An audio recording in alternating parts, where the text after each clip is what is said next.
speak to the group. I found the talks fascinating, looking at the whole hemp and cannabis issues in terms of regulation and whatever. It was very, very useful.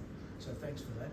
Look, I started off on this issue in opposition, and we really made an effort in opposition to develop policy. I see public policy as a weapon in politics, and all too often it's replaced by other means to try and influence people that aren't as effective. And we went right out into the marketplace at that time. And it was actually, I think we could say, there was a window of opportunity opening up at that time. We had the Pennington Institute, David Pennington, who had some crowd in our community saying the time has come to change. There was a lot of debate going on within the education circles as to what is effective policy and what isn't. And so I said, well, I think this is something we should look at. There are many people in our society who perhaps we don't know about, but who are using drugs and they're not doing it in any way harmful to others. And also there's a group of people who are really struggling. And it became obvious as we were looking into this issue, given the evidence that was presented to us, that both of those situations were avoidable through policy change. So we then put out a policy paper in opposition, and it developed the frame within which we were going to deal with this issue. The point I would make about it is that all along I had a very strong view that we had to keep the public with us along the way. We didn't want anything that would put us off course. To help us in that, we had some very good academics. Professor Simon Lenton, many of you know, played a significant role in terms of giving fact-based scientific advice on the whole thing. And we had a summit, and we agreed with all of the recommendations of the summit, one of which was decriminalisation. And as my wife always informs me, if you look at the summit in New South Wales in 1999, I think it was, there's one recommendation that they didn't do. They did a lot of them, the one on decriminalisation. That was a road that they didn't want to cross, but we could see that that was so important. It's not perfection, but it's so important to take the issue forward. So we then went into the Parliament. We had an expert group giving us advice as we moved along. We made some amendments on hydroponics, which, perhaps, we were succumbing a little bit to some of the pressure, but we did make a concession in that area, in a couple of areas. We had intensive consultation with our police service, where the world is going to have to change and they had to have a different approach to things. And also the users, others in the society that had a relevant stakeholding in this, we tried to get their views on board. We finally got it there. The Liberal Party government at the time threw everything at us, including a bag full of grass clippings in the Parliament one day, saying this is how much the government's going to contribute to the life story of young people in our state, all of this cannabis, etc. We survived all of that and we were re-elected. Very, very important. And that would be a high point in terms of my thinking and practice on this issue. But I go back and I look at it. What happened? We had the evaluation from Simon Lenton and others at the academics at UWA and Curtin University. It was all good. Exactly what we said would happen happened. There's been no great outbreak in juvenile drug taking or anything like that. It's just the fact was we were going along as we normally might expect in a society with just more freedom for people who don't harm anyone but wish to act in a slightly different way than other people in our community.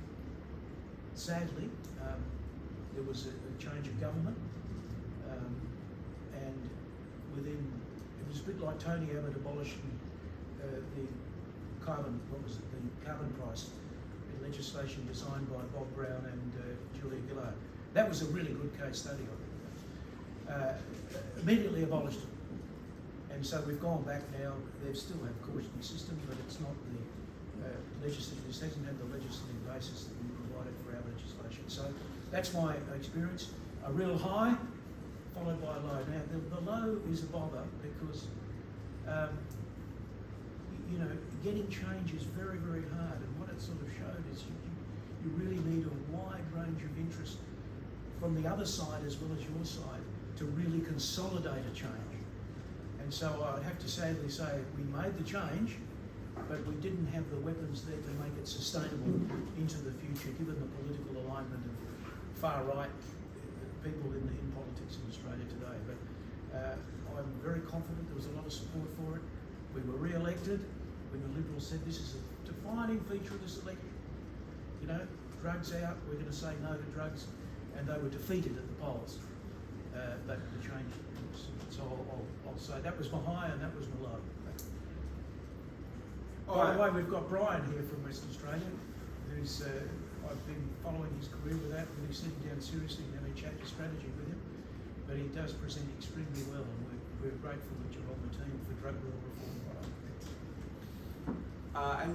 So there is a Labor government in WA at the moment. Yep.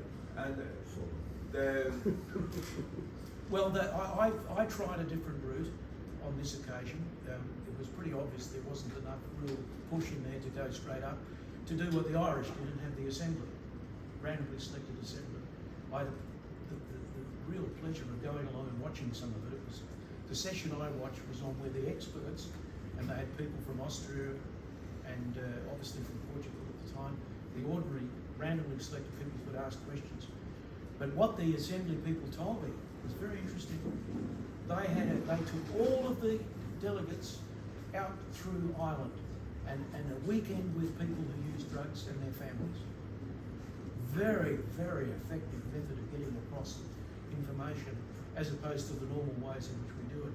And a lot of the delegates came back and had changed their mind to the effect that this had to be done, and they could see the pain and suffering for some people, and they'd seen obviously from others, the stupidity of it when there were no harm involved, but they were being used as sort of human rights to use cannabis.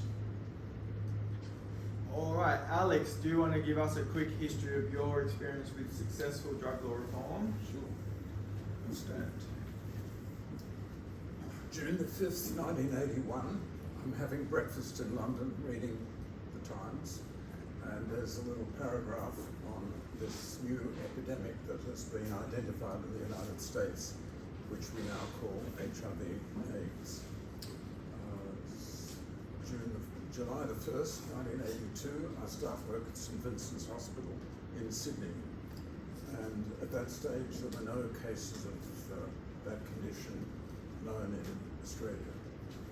But soon this epidemic just swept the nation, and the eastern Sydney, the area around St Vincent's Hospital where I was working, was the national epicentre of HIV, with three groups clearly at highest risk and the rest of the population at much lower risk. And of course, men who had sex with men and women who bought and sold sex, and also people who injected drugs were at highest risk. The real problem that we were all terrified of but didn't speak about much in public was having a generalised epidemic, that is, HIV more than 1% among the low-risk population.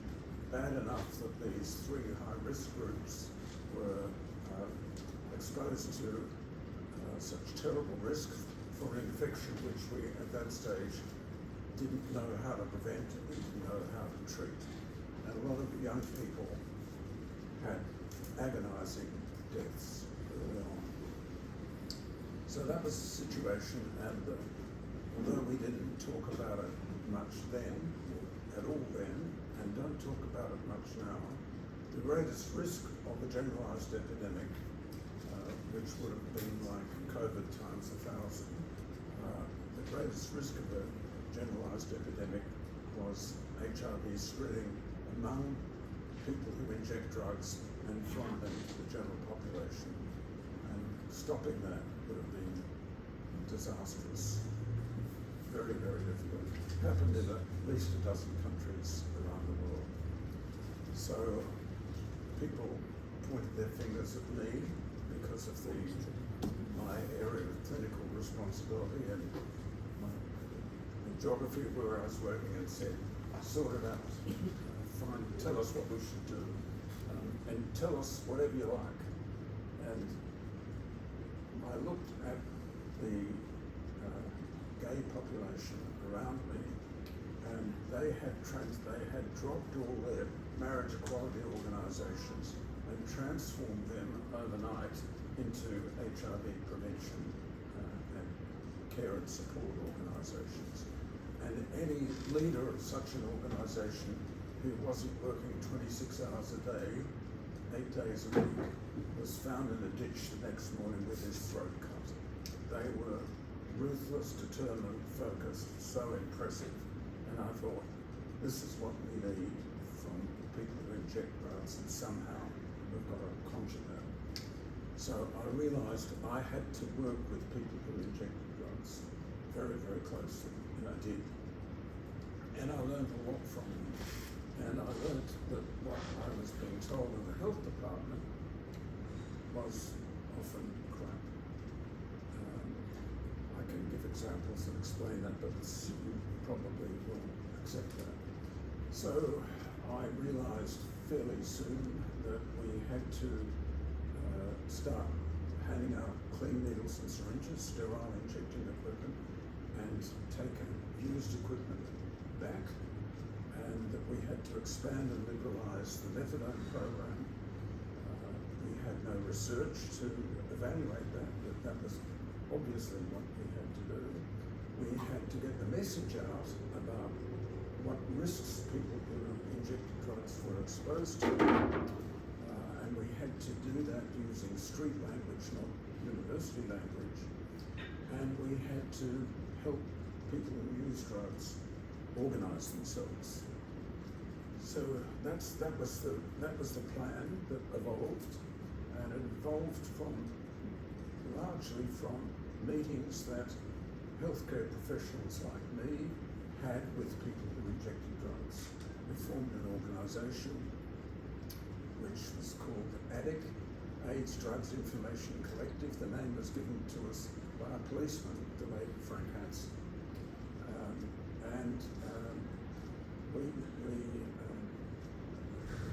Some of us wore fishnet stockings and had purple nail polish and listened to the Grateful Dead, and others wore neckties and listened to Bach and Mozart. We were all Which one were you, Alex? Good question. Good question. absolutely united on this issue. No daylight between us on these issues.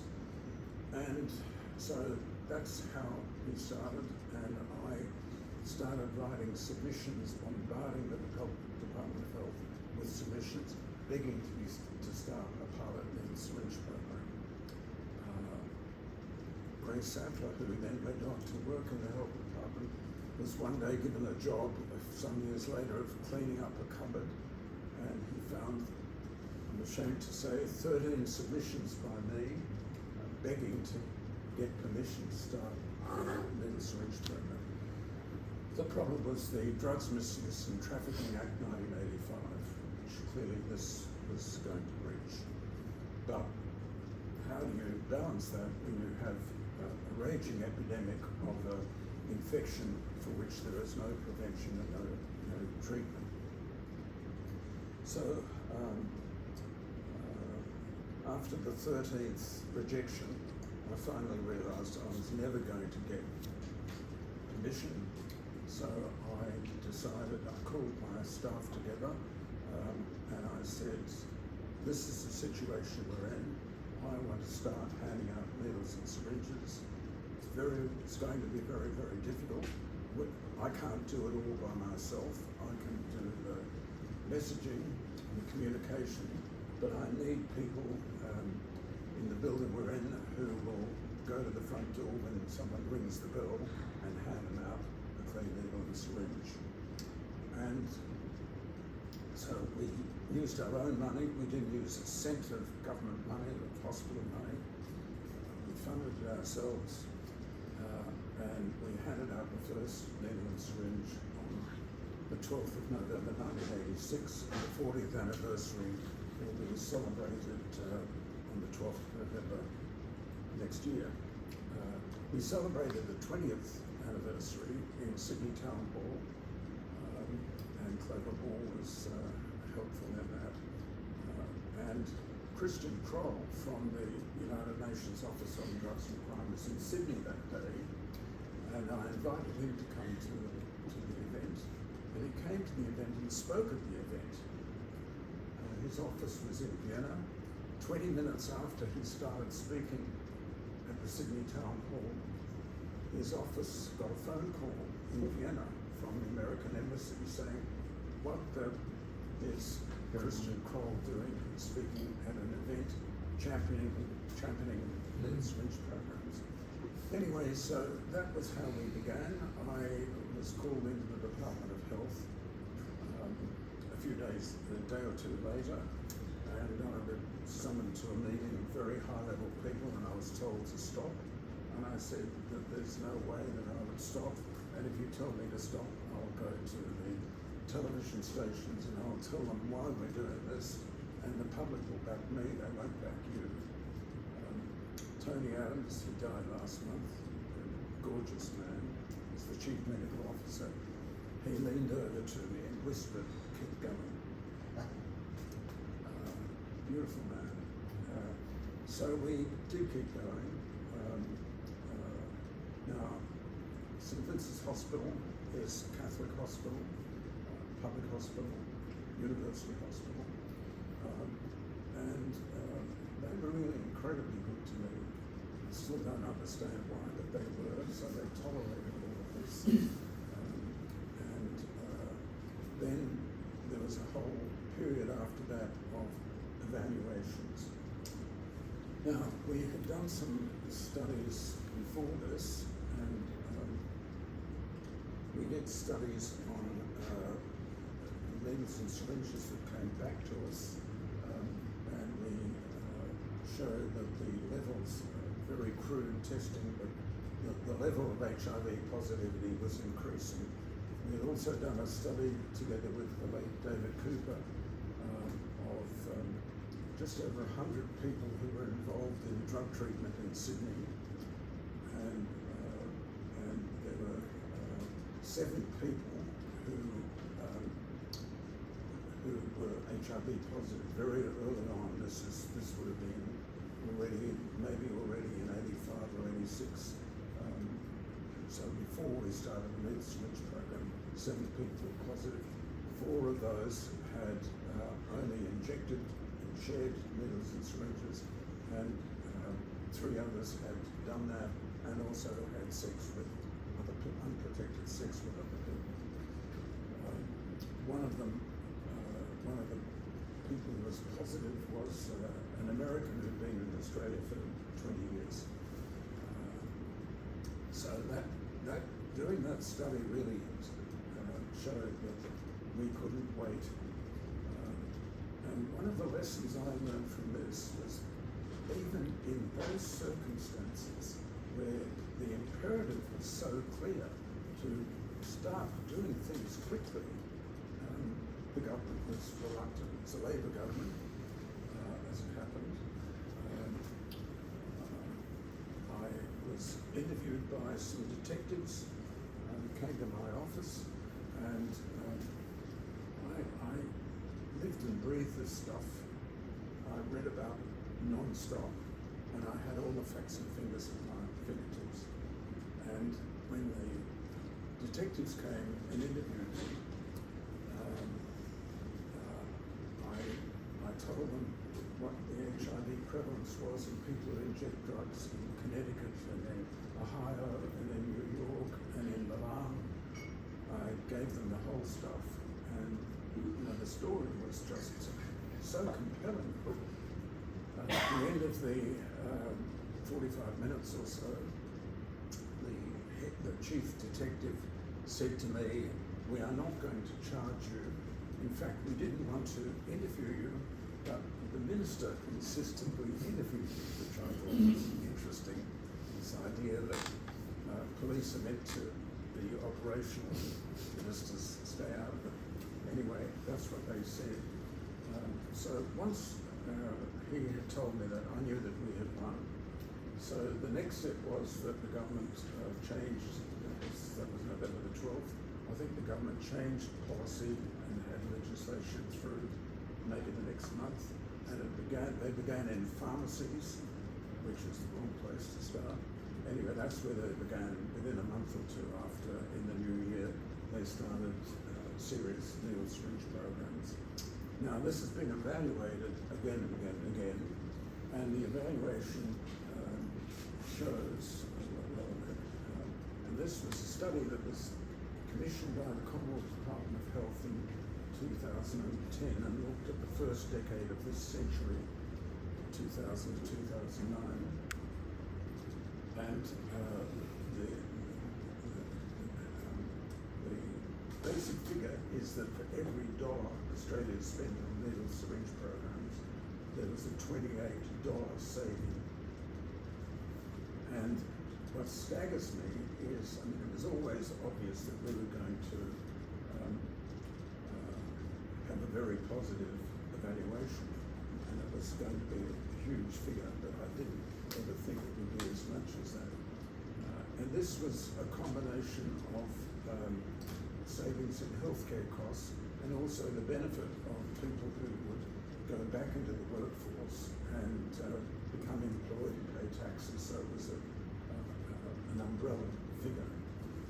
Now, Alex, can I just jump in there? Because there's also been a study done on how many lives were saved. Yes. Well, they didn't do that. They did how many hepatitis C and HIV infections were prevented. They did that, and there were 30,000 HIV infections and 100,000 hepatitis C infections. There's not quite those figures, but close enough. So that was over the 10-year period. So a massive saving, and of course, huge saving in hospital beds and all the rest of it, and huge benefit to the community. But what got me, and that's relevant to this meeting today, is that really taught me that what the resistance is to any kind of drug reform. So I hadn't really thought a little bit about it at that stage.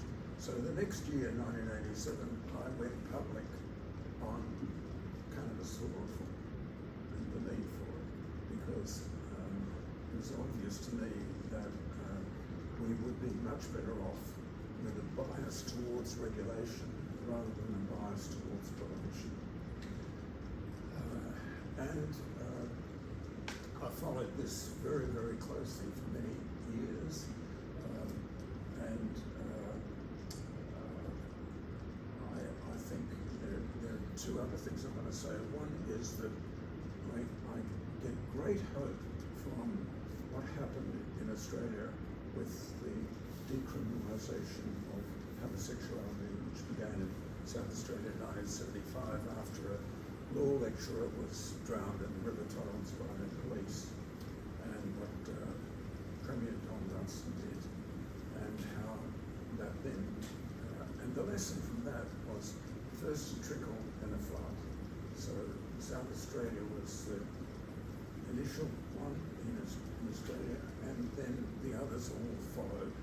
And if we look internationally at marriage equality, which is part of this whole issue, the Netherlands was the first country in 2001, and then it was a few years for the next country, and then all the other countries have got closer and closer together, and now we're in the 30s, and we've even got a country in Africa, South Africa, and two countries now in Asia, Taiwan and Thailand. So first a trickle, then a flood. And I think this is what's happening internationally in terms of what's happening with cannabis law reform. We're up to 8 or 9 or 10 countries of the world that have now started regulating cannabis. Well, I will cut you off there because that is my next question. Okay. I want to say one other thing before we go on to that, and that is that I think one of the problems we have in Australia, we don't say this enough, is that we've got a hell of a lot of lead in our saddlebag from the nonsense policies we're pursuing on tobacco and on vaping. These neo-prohibitionist policies make it very hard to sell anything that smells remotely of harm reduction. And these policies are clearly not working and are destined to collapse. Pray God that will be soon. But at the moment, I think relevant to today, they are holding us back enormously, and we have to recognise that. All right, thank you very much for that. So, I mean, so the takeaway is that you had to break the law, and then you ended up saving thousands of lives and saving the government a lot of money. So it's an example of how breaking the law can lead to good outcomes. Then you talked about cannabis regulation, and I mean, and you said sort of 88, I think you mentioned, is when you started talking about cannabis regulation, following on from syringe exchange and the HIV. I mean, my PhD was on 1980s drug policy. I got a lot of government documents, and I know that the federal Labor government in the 1980s was seriously trying to introduce a policy of just a $500 fine for cannabis possession. So it's very depressing for me that 40 years later, you know, we still can't get a national Labor government to decriminalise cannabis. We've got Labor governments in basically every state and territory, and I don't think any of them have recently fully decriminalised cannabis. New South Wales, we don't look like we're going to fully decriminalise cannabis anytime soon. But then, so I think that's the negative, that we've been fighting this for over 40 years, 50 years now, and it feels like in Australia we haven't made a huge amount of progress. But then I guess if you use gay marriage as an example, another battle that went for 40 or 50 years, that has been now successful in Australia. It does happen, and as you said, when they decriminalised homosexuality, it also happened quite quickly. Now, so Geoff, I'll come to you now. So we will now talk about the international landscape, which Alex had touched on. I know you've done some work with some international groups on international drug policy. So I just wonder what your opinion is on where the international landscape is heading for cannabis regulation, and you know what you think the UN will do. We've talked a bit about the UN, the importance of the UN. Are more and more countries going to fully regulate recreational cannabis, and do you think the UN will be getting the phone calls in Vienna, or do you think the UN will kind of stand by and let it go? Well, I think, first of all, that framework of law that we have internationally to deal with drug policy is clearly battling to convince people of its relevance, given what we know about the consequences with quote-unquote war on drugs. Secondly, I think we've seen quite an interesting development where the human rights people within the United Nations are really focusing much more on drug policy than they've done in the past. The UN Commissioner Volker Turk, for example, speaks frequently about this issue, that the International Covenant of Human Rights lined up with how we actually deal with drug policy there's a massive inconsistency there. And so, as the Australian ambassador to the UN once said to me, he said, you've got to realise one thing, it's extremely hard to change anything at the United Nations given the structures of power and veto systems and alliances, etc. that form. But there is a development now that's interesting, initiated by Colombia, and some people have went to that conference recently, was talking about it earlier today, where it's an interesting attempt at politics at the UN level, but I'll just read the resolution's focus is on, and I'm quoting, enhancing the implementation of the obligations of the Single Convention on Narcotic Drugs of 1961 and other relevant international instruments. So you'll see there's two interpretations you could put on that. One is that it's working within the current framework, and really those who want radical change, that's not going to give it to you. On the other hand, those who might say, well, a serious look at the implementation of these things has to go to the human rights side, has to go to all of those negatives that occur as a result of the quote-unquote war on drugs. But Colombia got it up, and they got it up with a significant majority. I think they're only three countries, Argentina, USA, and China, was it? I think China? Or Russia. Russia. The only three that voted, there were a couple of us. Strong vote from people saying, look, this is not working. This is not working. Now, how that committee will work, that expert panel will work its way, We've had an interesting contribution this morning on the question of consultation with wide groups. Will there be a proper process set in? The material we've got from the actual resolution itself is that they're required to do a consultation, and I think it's for civil society groups and others to make sure that it's properly, as Alex was saying, I think very interestingly there, how he learnt a lot from the people who lived the lived experience, and there's no doubt that that does help enormously. So there is movement, there is a resolution that's going to follow through. The Global Commission on Drug Policy, of which I'm a member of, finding very stimulating and important work. Two of their people will be on the expert panel. One of them is Adiba, who you will probably know from Malaysia, who's doing some great work in Malaysia. You know, they're moving on the death penalty there, which is an incredible breakthrough. And Pavel, you know Pavel from yeah. So, you know, we know now that these people are going to be there, so they'll certainly wave the flag. So I think, I'm sure we would have to say that these conventions haven't really stopped a lot of change that we've seen, a lot of changes that we've seen. And there's been various arguments put forward to try and move around those conventions. One of the ones that I found very interesting was South Africa, where I think the Rastafarians took up the issue on the basis of their really strong Bill of Rights, very strong Bill of Rights in South Africa, that people should, on a privacy basis, be able to smoke in the... It's defining privacy. That's right. What it is. And in a very clever way, and much to the chagrin of many in the government, they won. They're just pretending it's not happening. That's right. And they have to follow up. You know, it's a requirement. So there are things happening there. As I said, you probably wouldn't conclude now that they have to be necessarily got rid of to get reform. The reform that's blocked by the international conventions is in the head of people. That's where it is. It's in the head of people. They say there's all sorts of opposition to it. I just have to think of my own experience. I just cannot remember any serious... There was opposition, but it was pathetic. You knew that you were right with history. Anyway, international, keep a watch on it. I think it's going to be a very interesting space to watch. Can I ask a question about that? Can you change... Can you keep the same people and change what's in their heads? Or do you have to put new heads there who are a little bit more open to ideas? Well, or a combination of both? In this field, I think you've got to always have hope. Yeah. You've always got to be positive. You know, you might be negative in terms of framing the context of whatever. You have to be positive. So I just think... Is it best to be a little naive as well? What do you think, David? Well, I think there's definitely momentum building, and I think the decision in 2019 to have a unified policy within the UN system, a policy of decriminalisation, that's never going to be walked back.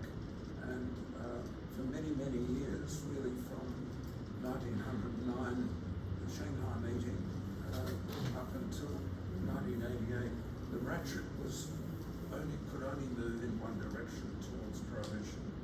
Now the ratchet is moving in the opposite direction and can only move in the opposite direction for the time being. And I think it's been very clear from the C&D meetings that the Vienna consensus is over. So we're in a much more fluid environment, and we're helped. Occasionally he does help us. The Orange Man in Washington with his unilateralist, anti-internationalist. Well, that's my perception of campus at the moment, because that is a positive act to get other people to join together. So I think there's room for help, and I think as Germany is moving on the cannabis question, and other major European countries are moving in that direction, I think we'll see a phenomenon like we saw with marriage equality, that more and more countries will move in this direction until there comes a time when it's just nonsense. And the United States is in a situation where, within their own national sphere, as you know, they have strong domestic support for cannabis law reform, but so far that hasn't transferred to the federal sphere, but they're now talking about dismantling the federal cannabis prohibition in the United States, and I think it's inevitable that sooner or later they're going to do that. Just probably sooner rather than later. 38 for, 2 against, 6 abstained and 7 absent. 38 of the CND voted for that, which is very, very significant. And those are the sorts of countries that would be worth talking to as well. I mean, a wide range of global south as well as the standard European. I've written an article on this. I think I'm probably a bit more pessimistic about the chances of success at the UN. I think you have to, when the political opportunity structure opens up, you have to strike, right? So there are these small moments in time where you do get an opportunity, like you had in WA, like you had Alex in King's Cross in the 80s. And so maybe this is an opening up of the structure, maybe this is an opportunity where people can, actually make a difference. We can have our say, we can make a difference. It might actually lead to some change. I think what the theory would predict, is that they will offer concessions, but they will offer the most minor concessions that they can. And I think that 2019 document of a policy document where they start saying, well, we prefer decriminalisation. That's a policy document, but it doesn't change the conventions, and the conventions still say you need to criminalise drug possession. Well, it's a bit unclear actually on drug possession in the convention. It's a little bit Drug unclear. trafficking, yes, but possession's unclear. Yes, I have an opinion on that, but people disagree. I suppose we talk about the UN and the INCB and the treaty. For me, it's because I've sort of dealt with it for a long time. It's been in my scope. So when we talk about the treaty, we're not talking about giving out needles and syringes or homosexuality. Every government didn't sign a treaty to keep those things illegal, but they did with cannabis, opium and coca. The extension of that is the reason, partly I suppose, the reason why these governments, every government signed up to these treaties. It was a deal. It was a deal with Big Pharma. It was a deal that gave opium, coca and cannabis to 8 companies. This is what we're really, really, really talking about, guys. This is the threats that do come when a government wants to, when you say they didn't want to do it. There's people, you talk about politicians, the police come and go. There's a bunch of public servants who get paid much more than the ministers that they serve, but the minister will listen to those people for various reasons. So how do we, because, and there's 2 things we're talking about. The drug policies are one thing, this is a medical thing. So we're talking about how does the industry understand that situation and then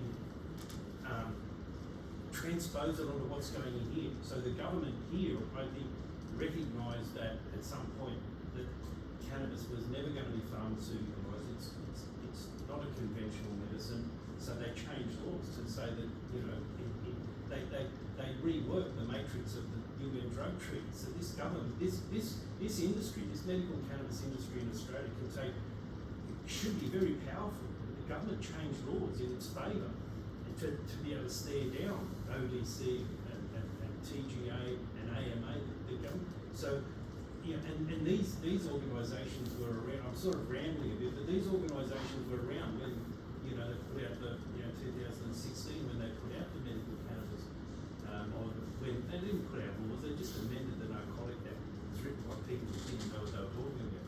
So now that there is a cannabis industry, I think that, and if we fully accept and understand that, I think we really could take a meeting like this to a next level, where the industry bodies, when they do find out about what we're talking about here, can take some sort of consolation and a bit of heart and courage and be able to stare them down. I'm hoping from the TGA thing, a 12-month moratorium, that the industry can sit down and talk with TGA and the government, and to an extent the government, identify these people.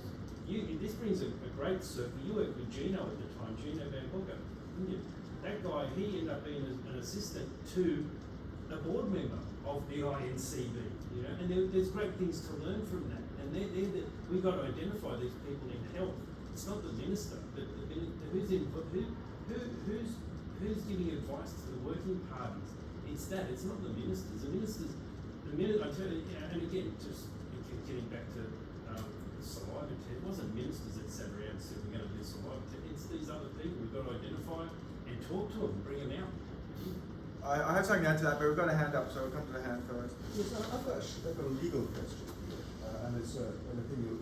Our international laws for cannabis are based on the fact that they describe it as a narcotic. Now, if I was to have an international law, for example, saying that black people are offspring of Cain and Abel, and therefore they're criminals, international criminals, and they're not going to have a part in our society because they're of the wrong skin colour. And all our laws are predicated upon the fact that we make black people guilty for all these crimes. That would be in law that must be changed because it's based on a false premise.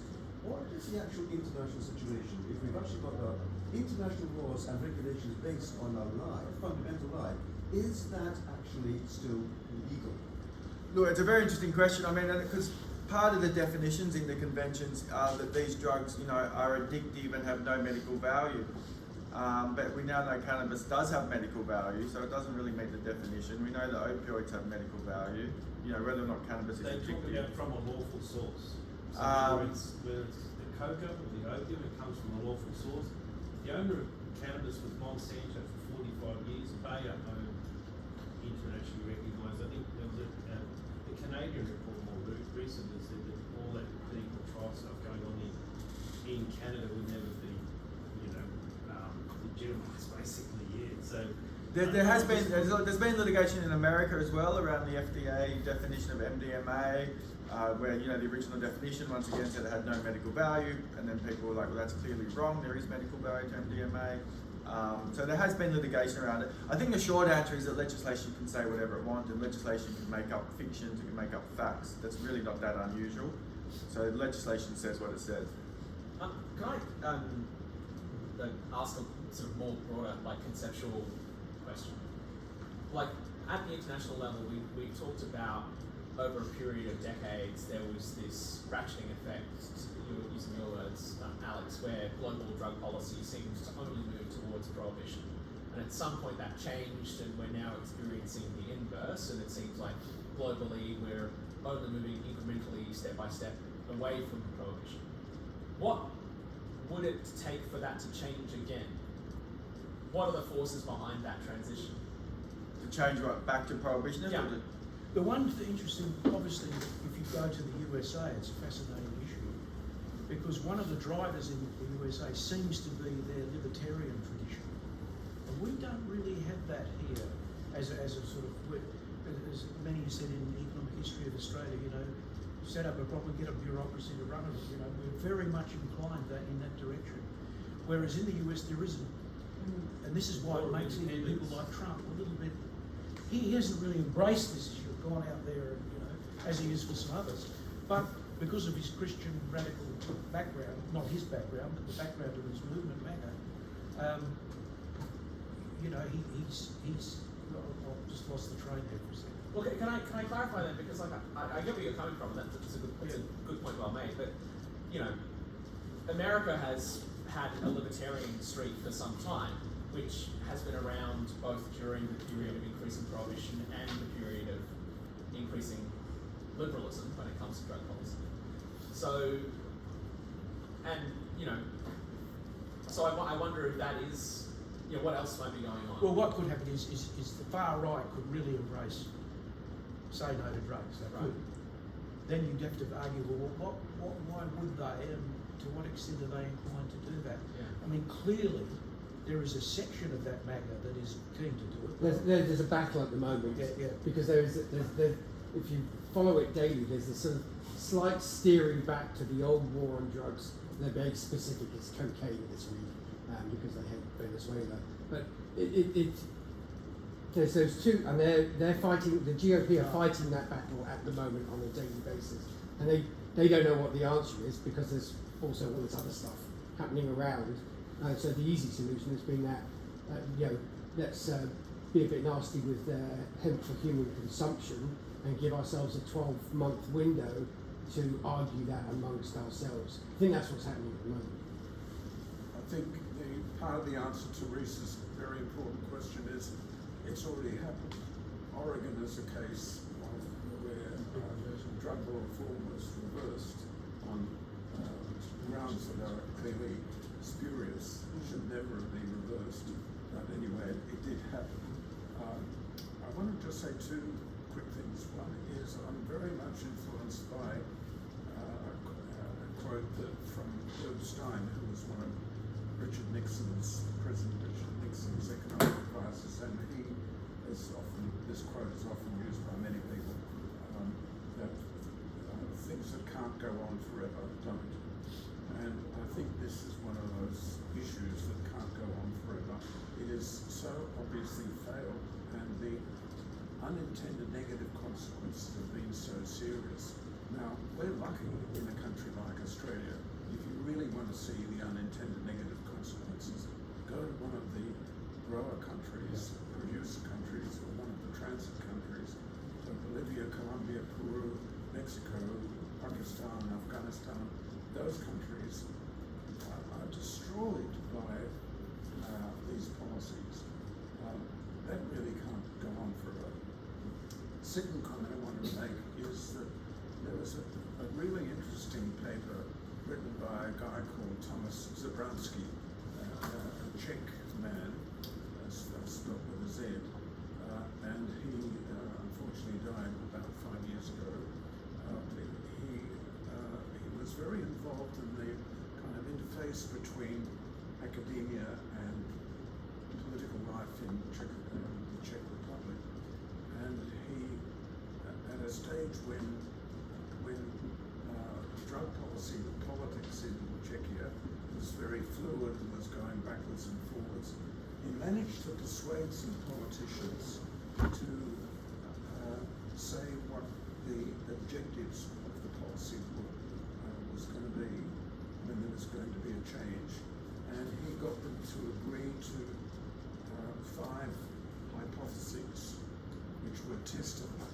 They were quantified, and then when the policy changed, he waited for 3 or 5 years, and he evaluated the outcome, and he's published a paper. The paper's has some problems with it, but it might be hard to find. But I think the idea is really important, and I think not just on this issue, but also on this issue, we should be doing the same. We should be saying, if you have such and such a reform of cannabis policy, we predict that the number of prosecutions will go from this level down to this level, the law enforcement costs will go from this level to this level, and so on. I think it would enhance our political discourse, and I think it's good for a whole range of different subjects, but it's particularly important for this area which is so vexed and where it's been so difficult to get any shift. And if we could show that some kind of modest reform actually brought about exactly the results that we predicted, the reformers predicted, I think would help us in the next reform. So I think this is something that I would recommend to those people like Fiona and Brian who are actively involved in politics in this. We are over time, but I've got this burning question for Geoff, which is, given your experience having successfully implemented drug law reforms to do with cannabis that were since subsequently reversed, knowing what you know now, what would you have done differently to prevent or remedy that? No, I think Not lost the election. if you really understand facts and figures and you know without any doubt at all that something's not going to get up, well, perhaps you would. But this wasn't like that. I think you can't guarantee 100% support with anything, but what you've got to have in your mind is that you understand you've got a way to manage that. And I think that's the key point of the whole thing. If you can manage opposition in various ways, and I mean, the opposition was pretty pathetic. I mean, they didn't make it all that hard for us to do that. You think you could, like, legalisation where taxes incoming would make it harder to reverse because the government's making money, as opposed to decriminalisation? Well, obviously legal regulations are light on the hill in terms of public administration in this issue, as far as I understand it now, and that very well may create revenue. When we introduced some taxes in relation to tobacco in Western Australia, remember we had isolated the money for the Lotteries Commission that does a lot of Bill Gates sort of analysis of any project before it gets funded. And that might be the case here as well. There might be. Alex has mentioned Reagan.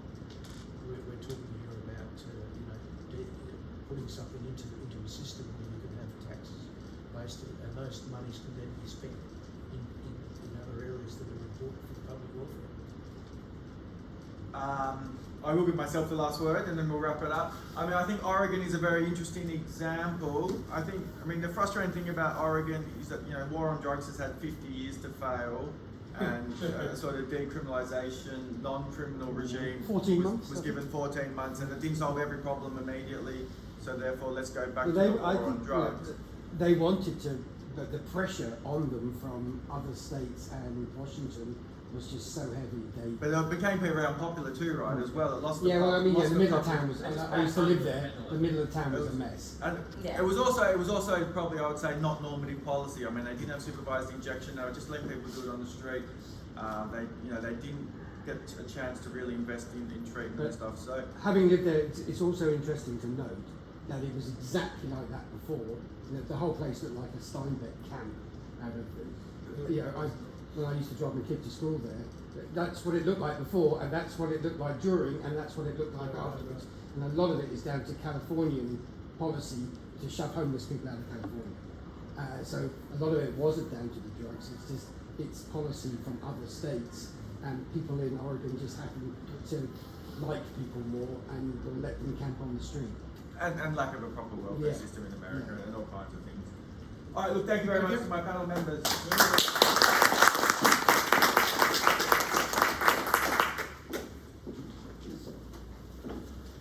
Right, last but not least, Fiona. I don't think I need to introduce Fiona. No. Everybody knows who she is. Thanks, Sean. This is going to wrap us up. Yeah, I mean, it's been a great session, and I think, thank you to Alex and Geoff, and in many ways, in reflecting on today, I've been thinking, well, how on earth can Australia have any impact on United Nations reform? And then I remember Alex, and we look at the changes to our UN conventions around harm reduction, and that came out of Australia. It was Alex's work during HIV that created needle exchanges, and we started having a different thought about people who use drugs, and that has been translated into our UN conventions. Again, though, I mean, I was born out of the HIV era. That's my origin story as to why I'm standing here today talking about drug law reform. I used to volunteer on one of those needle exchange buses in Canberra and got involved also with sex work and men who have sex with men. I was volunteer at the AIDS Council.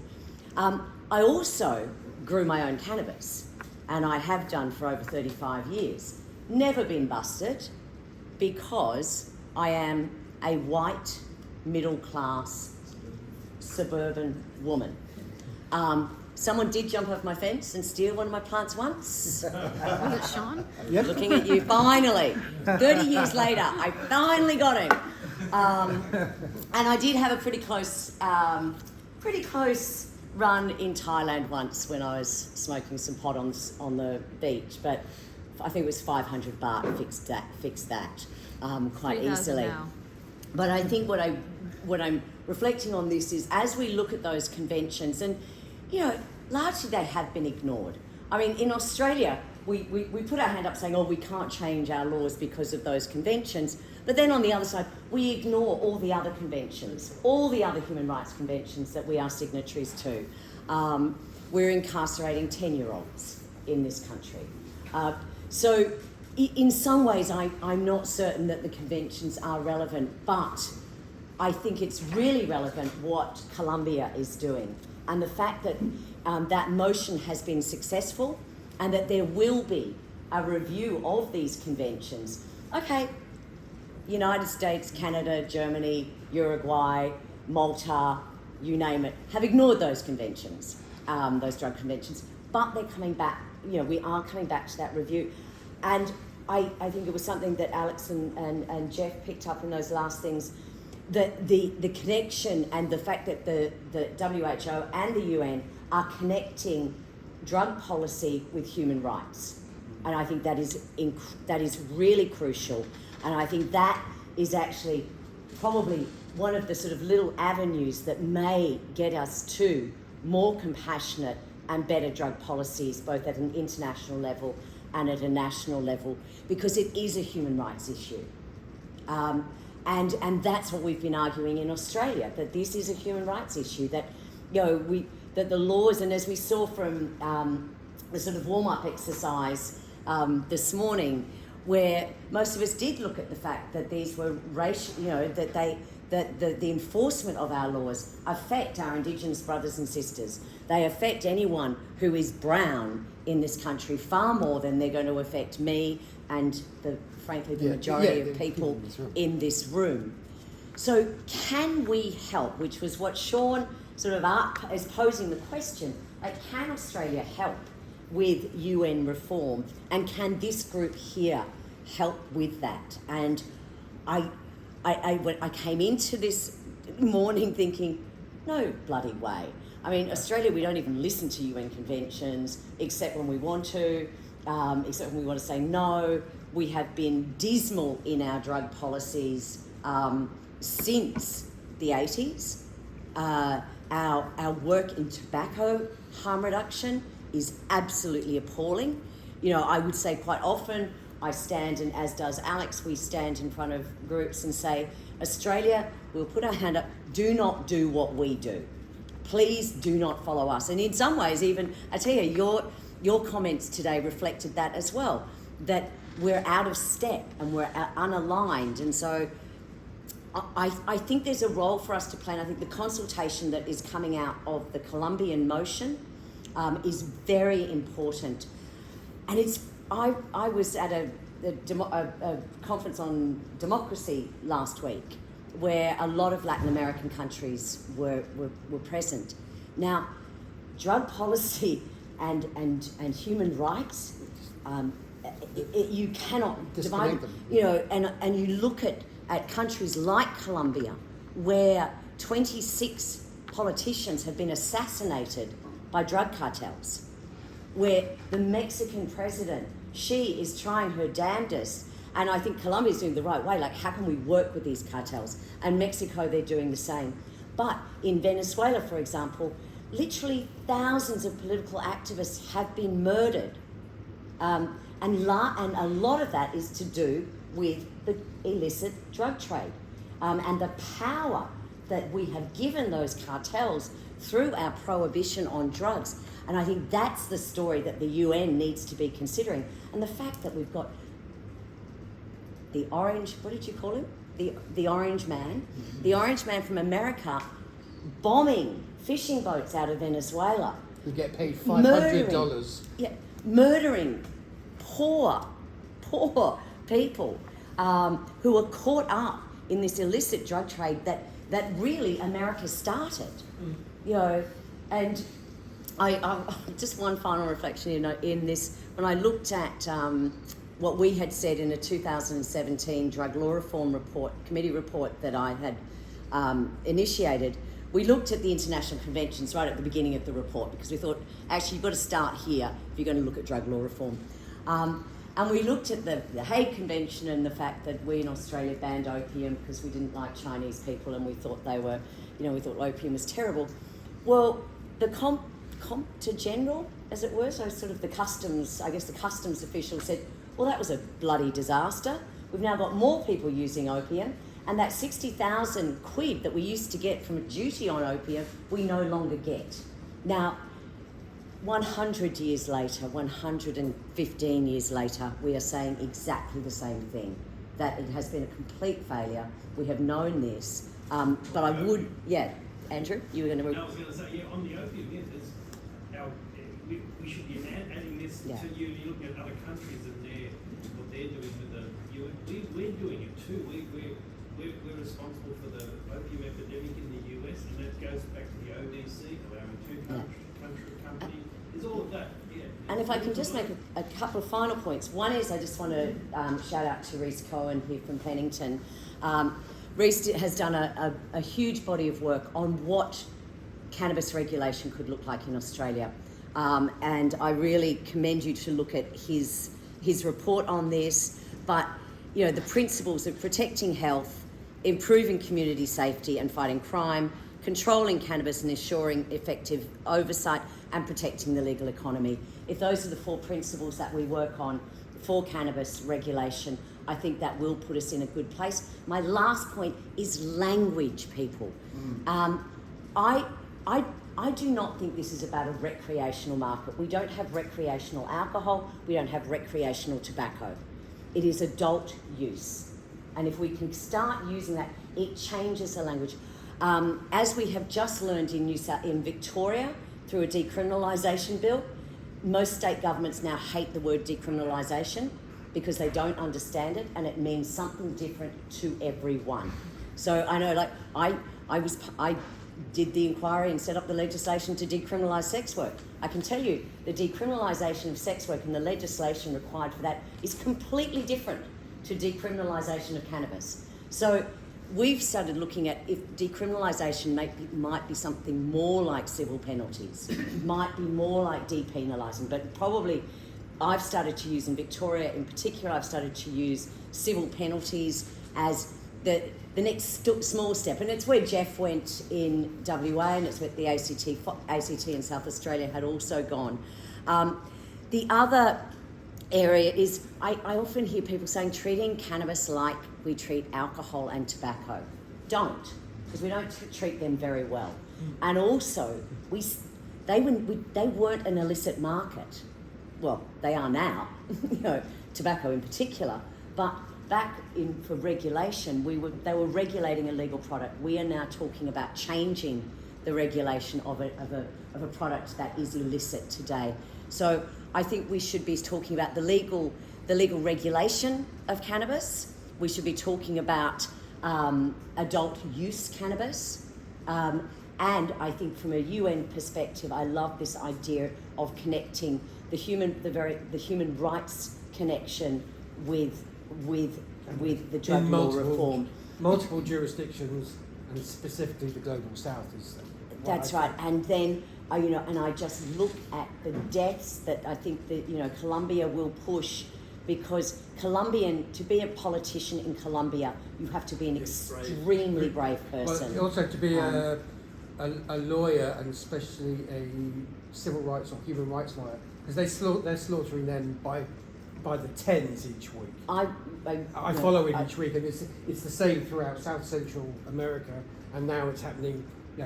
Pakistan and India are awful for it as well. So it's not just politicians. There's a lot of people who work in professions who just disappear on a weekly. Well, on basis. That, at the conference I was at, it was a conference of International Association of Political Consultants. One of the board members of that committee, that association, could not be at the conference because he was in jail. He was a political campaigner, and his campaign was sadly and happily for him, was the mayor of Istanbul, who did very well. I was about to say, I've just been in Turkey, who is now in jail. There's not much talking going on. I think this is I was sceptical at the beginning of the question you were posing to us, Sean. I'm less sceptical.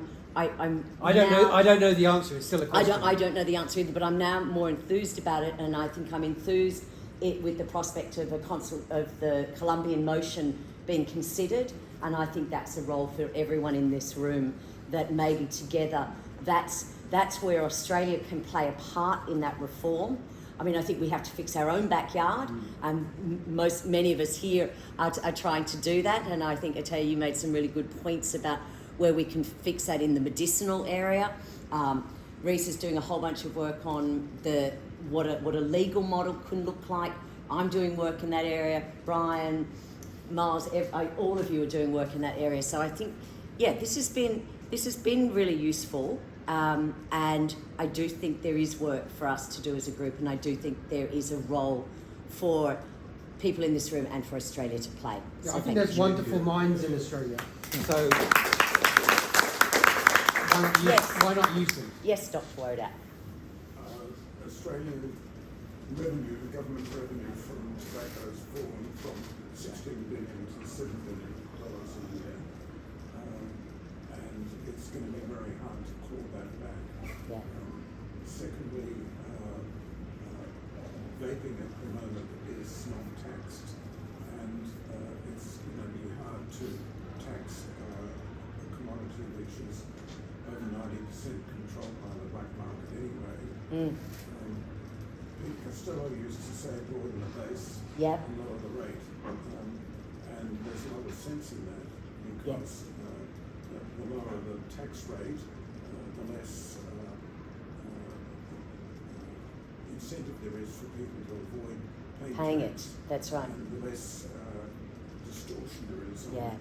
economic behaviours. I, So is there a case for saying that we should tax cannabis and to make up some of that shortfall, because we still need to find revenue for schools and hospitals? I think one of our issues is that our constitution prohibits states from imposing excises and taxes. So every tax or excise in this country must sit at the federal level, and it must go through federal budget systems. So yes, we can. And I've asked this question of a constitutional barrister just 2 days ago. If Victoria, for example, was to legally regulate cannabis, could we ask the federal government to collect taxes on behalf of the state? Now, I don't know the answer to that, but I think it's an interesting question. What it looks like is we still need to change the Federal Act, because, still our Federal Narcotics Act and our Criminal Code ban the possession, cultivation, and distribution of cannabis. So if any state was to legalise or legally regulate cannabis, or try to, that legislation could be seen to be unconstitutional under our constitution, and the tax issues. But yes, we can, and I think, yes, really, that's where we should be going, Alex. I totally agree with you. I just did a submission to the Liquor and Gaming, the New South Wales Liquor and Gaming, and they charge a duty for the liquor licences. And there 7%. has been High Court Yeah. jurisprudence on whether or not that's a tax, and they've allowed those alcohol licensing duties. So state governments could raise money, I think, off They could do it on licensing duties. testing. I mean, one of the models that we're looking at is what happens if it's a monopoly, if it's wholly owned by the government. So the government owns the cannabis and sells the cannabis. They can keep all the money. They can keep all the money then. But sorry, just one thing, Nix, and then I'll catch up. I mean, one of the other things that was I was going through my mind to tell you when you were speaking was an import tax. So, and I was mentioning to Reese and Miles, 5 cents on a gram of imported cannabis, that'll raise us about $3.2 million each year. That could go towards, the TGA could go towards regulating the market, the medicinal market better. 50 cents a gram will bring us in about $37 million. Now that would mean we could have a very well regulated industry. That means that the 24 months that people are waiting for their licenses would cease to exist, because we would actually have an authority that was was being well resourced. Sorry, Reese. I was just going to add on the tax thing. We received many received some legal advice that we included in a report that we did, was economic modelling on what a regulated market could generate for advice we got was that states can impose licensing fees, which Yeah. should be based on a cost recovery basis. But one might be able to consider the social and economic costs of cannabis as part of that cost and base licenses accordingly. So some of that, Yeah. levy like a larger than usual license fee. The excess You would have could to- go to fund addiction services. You'd have to hypothecate it though. So you'd have to hypothecate it to health But and it's education all, services. It's all clever and difficult workarounds until the Commonwealth does it. Yeah. Brian, Yeah, the mongrel only is coming to the fore. Good. A patient of mine. I've been waiting for it all day, Brian. You know. A patient of mine actually is taking the employer to the Court of International Human Rights because of the presence of THC while unimpaired, dead impaired, and then lost his job. So, human rights has been mentioned a few times, especially the Colombian movement now. How much could we then go on the attack? Well, we're thinking more ourselves at a political level of demanding that we actually, as Australians, we stand up for human rights, and that these rights are being conflicted by the improper banning of what is actually a healthful medicine for most people who use it. Yeah. I think we can try all we like, but as we've seen, New South Wales and Victoria are now wanting. Well, New South Wales trying to change the age of criminal responsibility down. It completely flies in the face of all of the international conventions we have signed. So yes, we can argue it. I'm not sure that it will be heard. So you could add to what you just said. Yeah. We need a Charter of Rights. Yes. Yeah. I mean, look, Victoria's got one, but it's a charter that it's there, and we like it, but the governments do not have to follow it. But they have to tell you when they're not. That's all. Yeah, that's good. Yeah, when we look at like the Canadian market and why Canada is so cannabis friendly and why we're constantly moving our law. I mean, I'm on a lot of consultations with Health Canada and changing laws to make things like. And I have a lot of Canadian friends who complain a lot about the laws of Canada because when you're in a system, you don't get to take a step back and realize that it's one of the best laws in the world for access and for things like that. So we'll complain about the fact that our edibles are at 10 milligram THC limits and they're not at 100, but you can still get them whenever you want. You can still buy them. Yeah, you can have 10 if you want. But you can get 100 here because we don't regulate. We don't disallow that. There's a little bit of a weird kind of gray area, but they made $2.2 billion in fiscal year ending 2024 March. So that's the incentive. Like I meet some people in the cannabis space that we work with, and even at our event in South Africa, and there's this really amazing idealism, which is great. But money is what makes things move. Money is what moves the needle, right? So if the government's going to make billions of dollars here, they're going to be way more interested in allowing laws to change. Unfortunately, under our constitution, we've got this tension because the states are who have got the capacity, have got the role to regulate cannabis, but the federal government takes the money. Yeah, that's what you're saying. So So we have it's- province by province excise tax. So we have every single time we sell to a different province, they get a different cut of the We pay. can't And so do that. if something like that developed here, I think that would be the push It for would be them to see. unconstitutional. Yeah, they got to make a little change there. But Times will change. A referendum, that'll do it. A referendum to let states tax. Yeah. That's a winner. They do with stamp duty, so it's just because it's They've got there's stamp duty was carved out. So when the GST came in, stamp duty was carved out, and so was so when you employ people, payroll tax. But you can see something floating like what's done with an alcohol license with a percentage turnover fee. Yeah. And there's also things like you look at the models like the wheat board or the wool board, where the government ostensibly the board owned the wheat and then was the wholesale owned.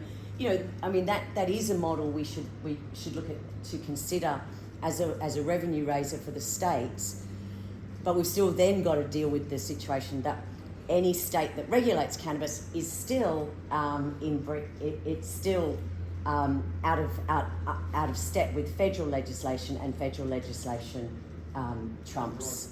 Which is, of course, but that's the situation in America right now as well, right? Yeah, so it's not, and you would like to think the current federal government would not step in, or and because the other point of our constitution is that states are meant to be laboratories and they're meant to try different things. They're not meant to necessarily all be on the same page. How would we go here federally tax-wise and stuff like that? Is it the same problem we've got in the States where, because it's still federally illegal, that States in the US that have many more taxing powers than they do here, the federal can't. So there's the whole idea with this new descheduling they're talking about was it actually will allow tax deductions on income. Oh right, now that's to do with incompatibility with federal tax law, and banking laws and which stuff makes like that. state legal cannabis businesses ineligible for 280E tax offsets. That's like a particular American curiosity. But it's also affected their ability to access funding institutions. Is that going to It's all. We'll just on a different point, because we say there's a contradiction between criminal law at state and federal, but under the Constitution, the Commonwealth doesn't actually have power to pass criminal laws, and the courts have actually said we're not really sure where the Commonwealth drug laws come from. The place they get authority for the Commonwealth drug laws is the UN conventions under the External Affairs power. That's absolutely right. And so therefore, once again, it comes back to the UN. If we can get reform at the UN, or if you could make an argument that the UN conventions don't justify the Commonwealth laws, they would be beyond power. So, you know, and if there is there's also a famous case of Momcilovic from Victoria, where there were arguments because the Victorian drug laws contradicted the Commonwealth drug laws, different penalties for different offences, things like that. And you know, so there can be arguments about which criminal law trumps which, and the Commonwealth doesn't always necessarily win that argument. Nothing's insurmountable if you want about it. I just want to make a comment that's completely left field. I've been thinking all afternoon about social change and how you bring about change, and it's inspired by the panel members. And I've evolved a very crude theory analogous to surfing. A good surfer has to spot a wave, get successfully on it, and then stay upright. That's the sustainability bit. Now, part of the trick, if you're an academic, as I have been all my career, to try and get research into practice, is to spot the wave, to know when there is enough of a consensus, and the word consensus has been used several times today. If you want to bring about change, you've got to get people on board, including your opponents. Now, Australians will, I think in my very long experience, coalesce around two things. Is it fair? And are vulnerable people, particularly children, getting hurt? Now, my final point is that I think your lever for change in this country with regard to cannabis laws is to revive harm minimisation as a policy which has been allowed to die completely over this since the turn of the century at least, and to communicate clearly that any risks associated with the use of cannabis are vastly outweighed by the benefits and by the not doing harm through the criminal justice system. Now, that argument has not been made successfully or clearly in a way that people in Townsville and Cunnamulla and anywhere, the person on the street can understand and say, yes, I get that, I get behind that. I think it's a really good point, and it's something that we should always remember, that this is about harm reduction, and that cannabis harms are almost entirely related to the criminality of it. However, where we have got to win is that over 80% of Australians agree with you. 80% of Australians actually don't think that the use of cannabis should be a crime. But that's not translating into laws, policy or practice. It's not, but we've got that community opinion, and that is a start for the consensus. We have consensus. But it's necessary but not sufficient. I totally agree with you, but I think we have that. Now, if we had a zillion dollars to run the campaign to bring everybody on board, I don't think it's that costly. Anyway, it's just my... it's all good too. Kate. I've seen something really unfortunate that I've noticed over the last year or two, and I'm blaming the TGA very strongly for this. And this is to do with their advertising rules. We definitely saw some poor, very bad in the community to tell that. But what's happened is we've actually seen the media step away from telling positive stories about cannabis, and back to that, helping. What we're seeing is the negative stories. That gets all the press because that's not going to reach an advertising law. But if it's that these people have these amazing stories, we're just not seeing them in the media. So the negative is being allowed to control that narrative. It's really unfortunate. I actually do think it's an unintended consequences of those laws. Now, I definitely put that in my submission to the TGA, and we may start. I don't know if they'll change those because those advertising laws apply to all medicines in Australia, so they're not cannabis specific. But I think we're seeing there's two things here. One is the positives of medicinal cannabis, and the second one is the positives of cannabis legalisation, and that is not controlled by the TGA. If we're not talking medicinal, TGA's got nothing to do with it. So I think trying to get stories out there of lack of harm reduction, of positive stories for people from cannabis. Back to that concept earlier from Mel about using networks. That's one way to try to start fighting this narrative that's crept in over the last year about how harmful. Yeah, we need Murdoch on side. Yes. I say that, but I think when we were trying to advocate for the supervised injecting centre in Victoria, we got the police on side. We got the civil society on side. We got the community on side. When we got the Herald Sun on side, then we had won. They're not on side anymore. We've lost them, but we won. And I think for cannabis, we need to do the same. The first thing when we've got a new Liberal minister, a new Liberal leader in Victoria, young, 35, woman, moderate. When I heard the news, the first thing I did was ring Young Liberals because they put up a motion to legalise cannabis in Victoria. And again, I think to your point of bringing that consensus. If we can bring the Liberals along, and I know Alex has talked about this for decades, that it will be the economic argument that will win the Conservatives. If we can do that, then and also Murdoch. So it's like I've got to get Barnaby Joyce and Rupert Murdoch on side, and then I think we've got a chance of winning. I don't think Barnaby's against cannabis, is he? I think Barnaby's Barnaby was really good on. He was really good on medicinal cannabis. In fact, he's actually better on cannabis. He should use cannabis and not alcohol. He would be a lot better. Just real quick anecdote. Okay, so we Pemberton Institute ran some billboard advertisements earlier this year or last year. I can't remember. It was this year, Reece. Thank you. Promoting our campaign to it's time to legalise regular cannabis, and we got declined from some outdoor advertisers for that campaign on the basis that a news outlet had recently been fined for breaching TGA medicinal cannabis advertising regulations, and this advertiser is concerned that our campaign around cannabis law reform, explicitly unrelated to and different from medical cannabis, would fall foul of TGA advertising regulations. So yeah. Breathe deeply. I'm not surprised. No. Yeah. I tried to get ChatGPT to draw a cartoon of Queen Victoria smoking a joint, and ChatGPT said no, they wouldn't do that. Then I said, could I get a picture of Queen Victoria smoking a cigarette and looking relaxed? And they said, yes, we can do that. When I've done stuff with it's the co-pilot one, same thing. You ask for it to do anything with cannabis, he goes, oh no, I can't do that. Can you draw me something with hemp? Yeah, no problem. So yeah, a lot of hemp pictures there. So on the consensus thing, I'm agreeing with you on we've got to stop using recreation as a word, because like alcohol's available, most people don't use it for recreation. It might be once a month they have recreation. Well, they just don't call it recreation. Well, they're taking their job. The other one that's worrying me in terms of our broader campaign is that there's this real focus on personal medicine.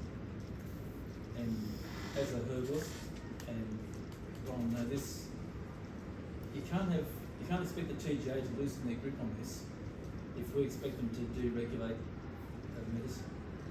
We've got to go back to the adult choice, use, access for freedom, all this sort of thing, if we want the TGA to even relax their idea. If we keep talking about all the medical benefits and we want to grow our own medicine and all this sort of thing, we're just going to put them offside terribly. We You need to divide the conversation with the medical over here and the adult take the edge off over here. Yep. It's a fun thing, it's a friend with benefits. Yeah. It's not bad. And look, and we, and I think that's another area where the UN has moved.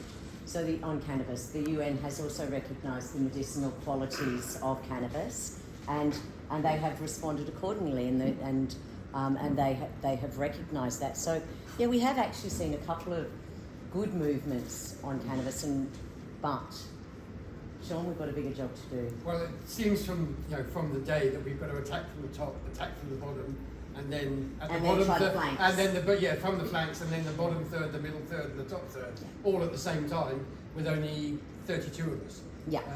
But Yeah. if that be the case, that be the case. Yeah, well, thank you, Sean and Atia and Tom for organising us. Oh. ChatGPT now will do a joint. I was about to say, I've asked ChatGPT. Can you make her look happy? Companies in America, not the banks.